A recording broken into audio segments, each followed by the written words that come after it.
Long years ago, we made a tryst with destiny, and now the time comes when we shall redeem our pledge. At the stroke of the midnight hour, when the world sleeps, India will awake. At the dawn of history, India started on her unending quest. Through good and ill fortune alike, she has never lost sight of that quest or forgotten the ideals which gave her strength. And so we have to labor and to work hard to give reality to our dreams. Those dreams are for India, but they are also for the world. For all the nations and people are too closely knit together today. That future is not one of ease or resting, but of incessant striving, so that we might fulfill the pledges we have so often taken. The past is over, and it is the future that beckons to us now. Are we brave enough and wise enough to grasp this opportunity and accept the challenge of the future?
In the 20th century, the modern developments in science allowed the human race to build rockets and artificial satellites. While the major world powers competed in the space race for other purposes, Dr. Vikram Sarabhai in early 60s laid the blueprint of Indian space program, which was different and focused mainly on the use of space technology for benefit of the common man. With his vision firmly in place, Sarabhai established the Physical Research Laboratory on 11th November 1947 in Ahmedabad. The Indian space journey can be said to have begun on 21st November 1963, when the first sounding rocket, Nike Apache, was launched from Tumba Equatorial Rocket Launching Station, Turles, near Thiruvananthapuram, Kerala. The first step towards formalization of Indian space program were taken when government formed Indian National Committee for Space Research, INCOSPAR, in 1962. This committee was chaired by Dr. Sarabhai and was formed under the Department of Atomic Energy. In 1965, Space Science and Technology Centre SSTC was established at Veli near Tumba for developing technology for rockets and satellites. India's first indigenous sounding rocket Rohini 75 was launched on 20th November 1967 from Tumba.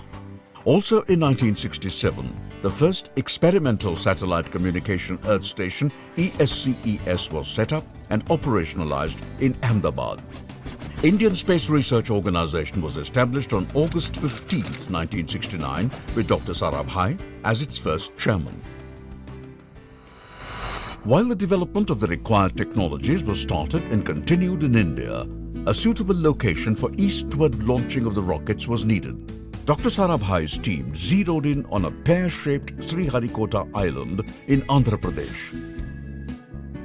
With Bay of Bengal on one side and Pulicat Lake on the other, it was found suitable for geosynchronous and the polar satellite missions. This location, popularly called Sriharikota Range, SHAR, was developed and operationalized in October 1971 as a space port for Indian space programs. It is today regarded as the world's second best location for launching space missions. Year 1972 saw the birth of many new establishments of ISRO. SSTC at Thiruvananthapuram was renamed as Vikram Sarabhai Space Centre, lead centre of ISRO for launch vehicle design and development. It provides the technology base for indigenous satellite launch vehicles development programs. The same year, Space Applications Centre SAC was formed at Ahmedabad.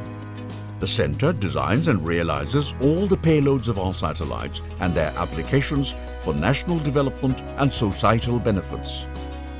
UR Rao Satellite Centre URSC Bengaluru, formerly known as ISRO Satellite Centre ISAC, was also formed in 1972. It is today the lead centre for building satellites and developing associated satellite technologies. The centre also pursues advanced technologies for future missions. The Department of Space, DOS, and the Space Commission were also set up in 1972. The main function of Space Commission is to frame and approve policies which are implemented through DOS. ISRO was formalized as the executive agency of the DOS. The administrative headquarters of ISRO was established at Bengaluru. The dream project of Dr. Vikram Sarabhai, SITE, was launched in August 1975 and continued for 1 year. In this, television in India entered the life of the rural population of 2,400 villages spanning 6 states. Developmental TV programs were made and transmitted from the Ahmedabad Satellite Earth Station and broadcast through the American ATS-6 satellite. KEDA Communications Project, KCP, started in 1975, worked as a field laboratory for need-based and locale-specific program transmission in the KEDA district of Gujarat. Satellite Telecommunication Experiments Project, STEP, initiated in 1977, was aimed to test possible use of a geosynchronous satellite for domestic telecommunication. The SITE and STEP experiments were the stepping stones towards the conceptualization of Indian National Satellite System INSAT. In 1981, an experimental communication satellite, Apple, was built indigenously and launched from European Space Agency's Ariane rocket. The INSAT system was then conceived. First 4 of INSAT series satellites were built by Ford Aerospace of USA. Subsequently, ISRO developed the capability of building communication satellites indigenously, and in 1992, the first indigenously built communication satellite, INSAT-2A, was launched. This was followed by 4 other satellites. Teleeducation and telemedicine are 2 flagship societal applications started by ISRO to bridge the digital divide in the society in education and health sectors. Many other applications and needs are today supported through these communication satellites.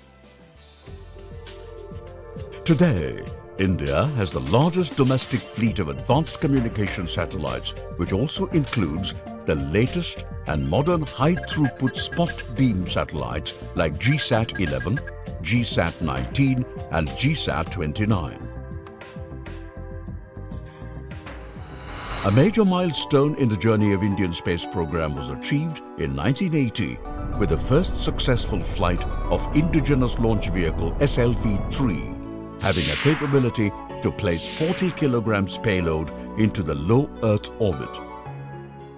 1980 also saw formation of Liquid Propulsion Systems Centre in Bengaluru.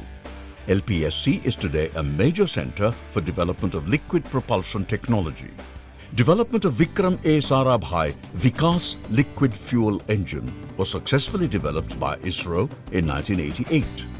Since then, it is a vital component of all launch vehicles. The first successful flight of Augmented Satellite Launch Vehicle ASLV in 1992 paved the way for learning many new nuances of launch vehicle design for complex missions.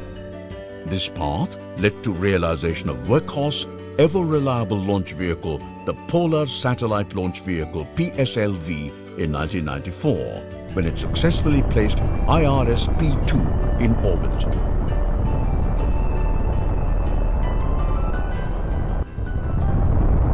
PSLV was also instrumental in launching landmark missions like Chandrayaan-1, the Mars Orbiter mission, and has also created world record of launching 104 satellites in one mission.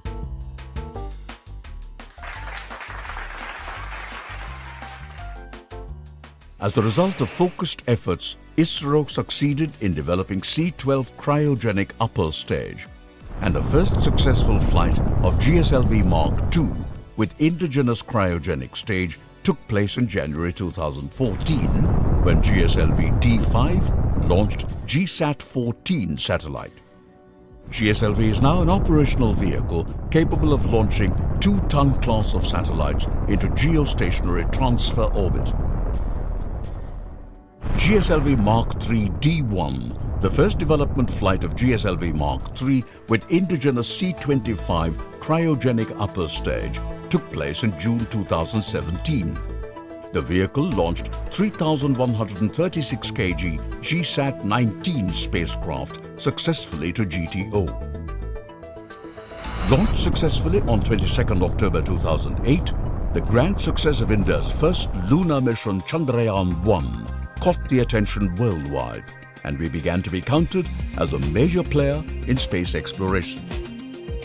The spectacular success of our first interplanetary mission Mangalyaan in 2013 placed the country on a pedestal which is shared by only few nations. For the first time, a nation succeeded in a Mars mission in the very first attempt. मंगल को mom मिल गई. The heavy-lift GSLV Mark III is instrumental in launching landmark missions like Chandrayaan-2.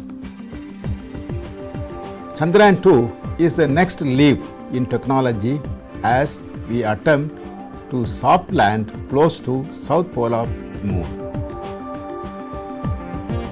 And the next mission what we are going to have is the L1 mission. It is going to have a mission to Sun to study the corona of Sun, and the next mission what we are going to have is the mission to Venus. With the successes of its launching systems, its satellites, together with its space exploration missions, ISRO was well poised to conquer the next frontier of human space flight. Team ISRO is confident and raring to meet this challenge as desired by the nation through a successful human spaceflight mission, Gaganyaan.